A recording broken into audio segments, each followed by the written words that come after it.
asia pitäisi erityisesti kohentaa, niin kyllä sanoisin, että se on se työ, mitä tehdään kotona, koulussa ja sitten opistoissa. Ja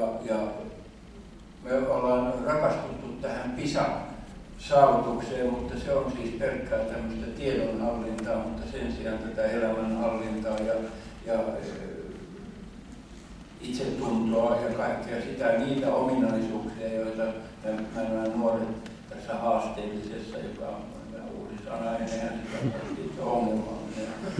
niin että selviävät siinä. Ja siinä ei auta pelkästään tieto, eikä siinä auta tuolla rahaa, vaan siinä täytyy olla siis semmoinen, saada sieltä valmiudet, ja voisin kuvitella, että ne valmiudet parhaiten saadaan juuri tämmöisiä humanistisia aineita ja taidetta harrastamalla, niin sillä tavalla syntyy sellainen eheä persoonallisuus, joka voi tässä hirveän sotkuisessa